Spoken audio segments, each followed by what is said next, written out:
Ambapo timu ya mpira wa kikapu nchini Dar City inajiandaa kushiriki mashindano ya mchezo huo kimataifa yatakayofanyika mjini Kigali nchini Rwanda, huku wapenzi wa mchezo huo wakiwa na matumaini makubwa ya kutoa ubingwa kwa timu hiyo. Mohamed Sikuzi anarejea kwa taarifa hii. Akizungumza na ZBC, wadau wa timu hiyo na wapenzi wa mchezo wa mpira wa kikapu wamepongeza na kuahidi kuishabikia na kuwaunga mkono wachezaji ili kuwapa hamasa ya kuibuka na ushindi katika mashindano hayo.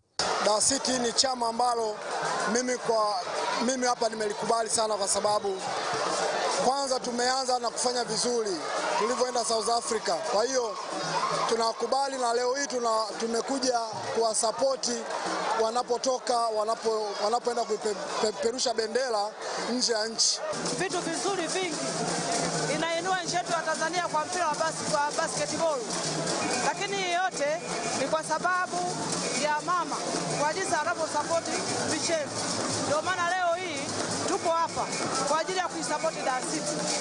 Bila ya kuwa na kiongozi imara ambaye amesimama kwa ajili ya michezo, hata mimi nisingejua Dar City. Ni maelfu ya Watanzania walijitokeza hapa katika uwanja wa ndege wa kimataifa wa Julius Nyerere kwa ajili ya kuaga wanamichezo wa timu ya mpira wa kikapu basketball, timu ya Dar City ambayo inaelekea kule nchini Rwanda kwa ajili ya kushiriki mashindano ya kimataifa ya mchezo huo. Kwa habari za michezo na burudani kutoka hapa uwanja wa ndege wa kimataifa Julius Nyerere Terminal 3, mimi ni Mohamed Sikuzi na hii ni ZBC. Sasa tuelekee jijini Dodoma ambapo klabu ya Dodoma Jiji